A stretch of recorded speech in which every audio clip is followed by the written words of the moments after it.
সকলোকে ইমান মৰম কৰিছিল মানুহজনে, অকল মৰমেই কৰিব জানিলে আৰু তাৰ বাহিৰে একো নাই। মোকো অকল শিকালে যে বিশ্বাসেই কৰা সকলোকে, আৰু সকলোকে আমি নিজৰ বুলি আঁকোৱালি লৈছিলোঁ। নিজৰ আছিলে সকলো, চব পৰিয়ালৰ আছিলে, সকলো ভাই ককাই চব মানে এটা পৰিয়াল আছিল।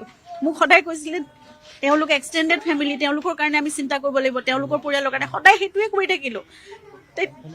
আমাৰ লগত কি কৰিলে তেতিয়াহ'লে? শেখৰে যদি জানিছিল সেই কথাটো ইমান দিনলৈকে কিয় লুকুৱাই থৈছিল? আৰু যি কি নহওক ইনভেষ্টিগেশ্যন চলি আছে, গতিকে কথা ওলাবই। যদি কোনোবাই কৰিছে তেনেহ'লে তাক কঠোৰতকৈ কঠোৰতম শাস্তি হ'ব লাগিব। এই মানুহজনক এনেকুৱা অৱস্থালৈ নিব লগা কিয় হ'ব পাৰে?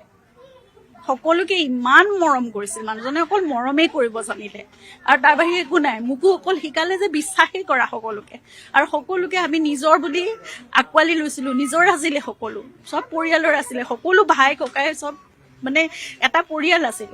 মোক সদায় কৈছিলে তেওঁলোক এক্সটেণ্ডেড ফেমিলি, তেওঁলোকৰ কাৰণে আমি চিন্তা কৰিব লাগিব, তেওঁলোকৰ পৰিয়ালৰ কাৰণে। সদায় সেইটোৱে কৰি থাকিলোঁ। আমাৰ লগত কি কৰিলে তেতিয়াহ'লে যদি এনেকুৱা কৰিছে?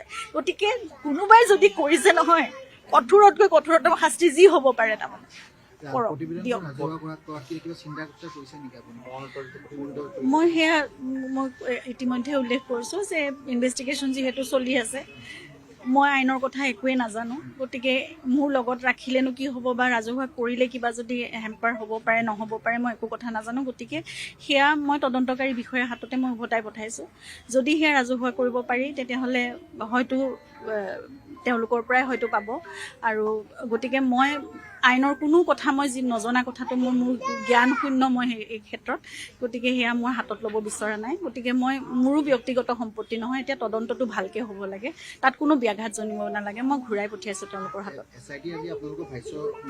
কৰিছে, হয়, আজি ষ্টেটমেণ্ট লৈছে মোৰ আৰু ভণ্টিৰ। সম্পূৰ্ণভাৱে দীঘলীয়াকৈ তেওঁলোকে সকলো লৈছে, একদম আৰম্ভণিৰ পৰা। মই জুবিনক কেতিয়াৰ পৰা চিনি পাইছোঁ তেতিয়াৰ পৰা সকলোখিনি কথা লৈছে।